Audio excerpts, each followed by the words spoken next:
Dr. Jayatilleka, let's get back to the diaspora and certain criticisms that have been leveled at Justice Vigneswaran by the Tamil diaspora, various organizations within the Tamil diaspora itself. The people of the northern province have voted. They have elected with a huge margin the TNA led by Justice Vigneswaran to govern the northern province. And as the elected representatives, they made a decision to take oaths before the President of the nation. Is there a lack, is there a, when these elements within the diaspora criticize the elected Chief Minister of the northern province by accusing him of betrayal, etc., etc., is there any credibility towards that? Well, it's not just the diaspora. I mean, why blame only the diaspora? The Udayan newspaper carried a piece with the headline, "Is this what we voted for?" with photographs of the TNA leaders. And what was the problem they had? The problem was that the swearing in before the President of Sri Lanka was seen somehow as a dreadful betrayal. And they quoted various personalities, members of civil society. So there's pressure coming from the North itself, from within the TNA, from alongside the TNA, Gajan Ponnamala's TPNF. Certainly there's confusion in Tamil Nadu. They don't like what the TNA leadership has been doing, but at the moment they can't get a clear shot at them. Because even Karunanidhi has said, you know, let the TNA go ahead, it's won an important election. So there is a moment where the moderates can be strengthened by dialogue, and that's up to the government of Sri Lanka. Because if the center of gravity moves... This has to come from the central government. It does. It has to come from the central government.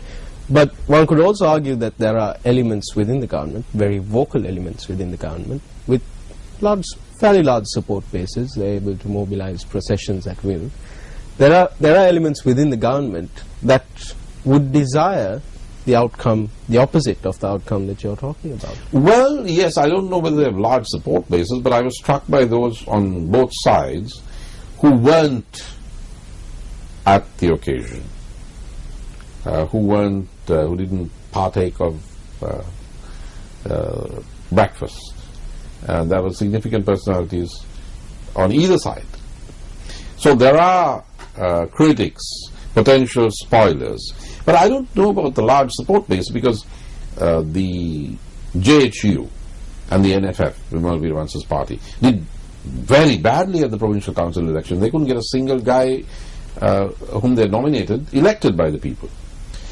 And credit must be given to President Rajapaksa, because for whatever set of reasons he went ahead with the election and whatever compulsions were at work, I think it is only because the Sinhalese trust him that there were no demonstrations in the streets. From 1957, we've had spoiler demonstrations, some of which got very violent in the south. And it was then felt that you needed an SLFP-UNP bipartisan consensus. But now you don't have that kind of consensus. You had an election under the 13th Amendment. You've had the swearing in of Justice Vigneswaran. And there's silence in the street. So I think that President Rajapaksa has been able to carry the Sinhalese with him up to this point, which is no small deal. It took a quarter of a century to have these elections after 1988. Do you think that President Rajapaksa will be able to carry his support beyond this point? Well, I'm sure he'd like not to have to go beyond this point, but reality is such that he probably has to make good on the devolution of power, at least to the extent of the constitution of Sri Lanka, and the Indians will keep reminding him of it, and Sri Lanka needs the Indians, especially with a vote coming up in all probability in 5 months, in March next year, in Geneva, on an international inquiry. So there is a certain reality, and that reality has moved him, and he's managed to take others with him to this point that we have now. Because there were many columnists who said that he would never have an election, that there would be a court case, that this election would never be held, that he's anti-devolution and cannot devolve power. Well, he may or may not be anti-devolution, but he certainly had an election. So the same realities may take him beyond this, not beyond the 13th Amendment, but up to the actual implementation of the 13th Amendment. And I hope that reality will also keep the TNA on the right tracks, because they can go way off track themselves.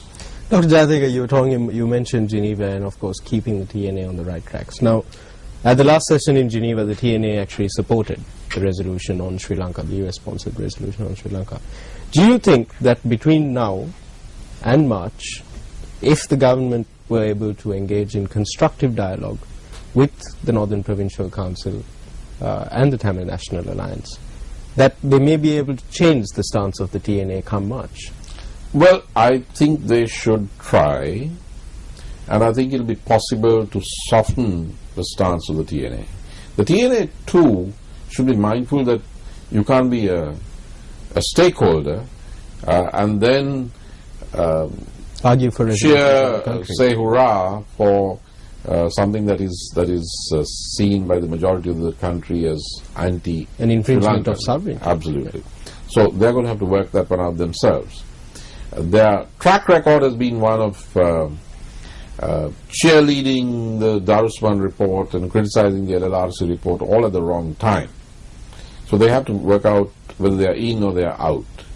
They may be silently happy about a resolution, but they shouldn't necessarily be seen to cheer it on, because then it will be easier for the hardliners in the system in the South to thwart devolution and maybe even to suffocate the council.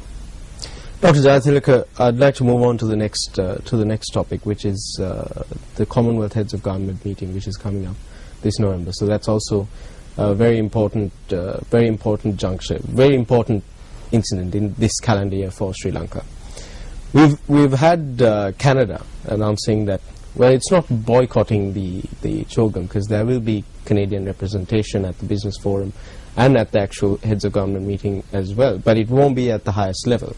Prime Minister Stephen Harper announced that he would not be coming.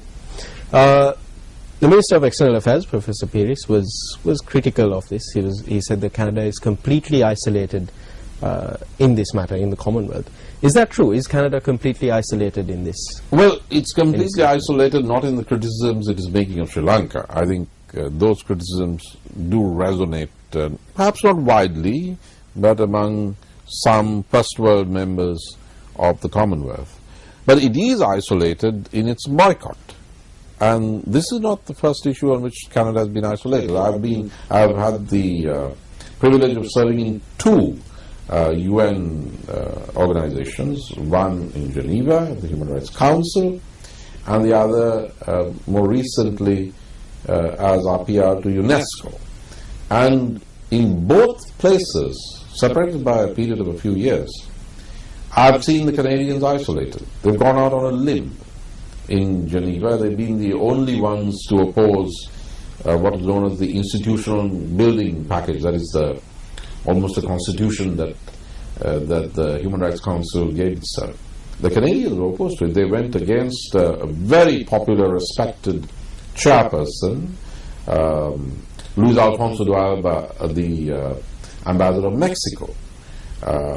And in Paris, they went out on a limb on the issue of the admission of Palestine to UNESCO, when even the French and several Europeans voted for the admission of Palestine.